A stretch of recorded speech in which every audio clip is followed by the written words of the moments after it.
On Monday, October 16th, the Westland City Council held their second meeting of the month. These meetings are held inside City Hall with the purpose of conducting the business of the city. Things such as bid and contract approvals, appointments to boards and commissions, and payment of vouchers are all handled during these meetings. Many citizens who watch the meetings, and those in attendance as well, don't always get the background for each agenda item. The purpose of this program is to shed some light on a few of the agenda items and to give you a little more detail so you know how your money is being spent and what is happening here at City Hall. So on today's show, I will be digging into the City Council agenda from the October 16th meeting.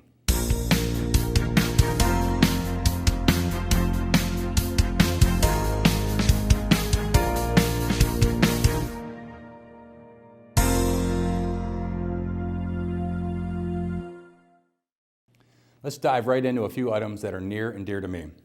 The first is the approval of some traffic signs. You might not think that's a big deal, but it really is. As you know, we've had some major traffic incidents this year involving students just trying to get to school safely. The Westland Police Traffic Bureau requested to change 3 no parking signs to read "No parking, stopping, or standing" at John Glenn High School. They will also install 3 additional signs with the same language. School staff are concerned for the safety of students because many parents will use these areas to stop momentarily to drop off their teens. We are hoping that the new signs and some education to the parents will help keep everyone safe. Next is something that many of you have been waiting for. The City Council was asked to approve the bids for the curbside leaf pickup.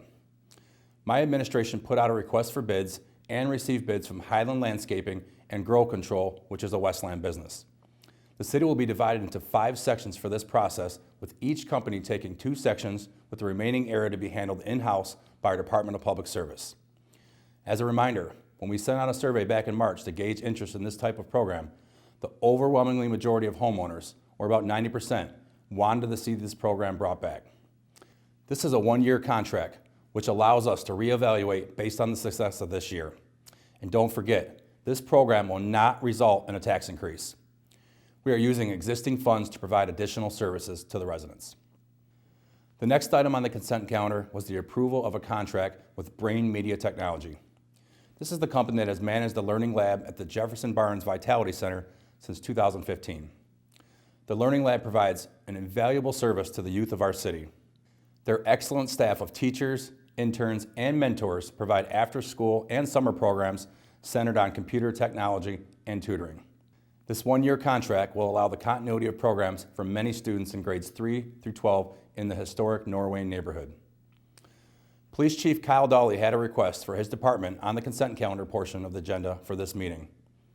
He was requesting the approval to purchase a 3-year subscription to CellHawk. This is a resource available to law enforcement agencies to quickly and legally examine mobile devices for criminal evidence. Currently, our department has to enlist the aid of another local police department for the Michigan State Police to use this technology. Having it available to our detectives directly will eliminate a sometimes lengthy delay. This expenditure is being paid for entirely using drug forfeiture funds, so it will have no impact on the city or departmental budgets. Next, I want to go over 3 separate agenda items that were all related to an exciting new program.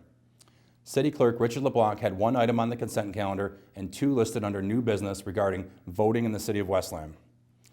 The first was simply the approval of acknowledgement of Dominion Voting Systems as the sole provider for election equipment. This streamlines the purchasing process for additional voting machines as they are needed. Next was a request to approve a grant application which would allow for full reimbursement for the purchase of 4 election tabulators. This is part of the early voting program that the City of Westland is participating in for elections occurring in 2024. The next item was a resolution allowing for early voting to occur within Westland City Hall from 9 a.m. until 5 p.m. for 9 days prior to the presidential primary election. In-person early voting will be available from February 17th through the 25th. The last item on the agenda is also a very exciting one. The City Council voted to authorize the use of $1.25 million of American Rescue Plan Act, or ARPA funds, to do some major park upgrades throughout the city. This money will be used to make improvements to play structures and park amenities at Cayley Parks, both east and west, Curtis Woods Park, Corrado Park, Firefighters Park, Voss Park, Stoudemire Park, Hubbard Park, and Merriman Park.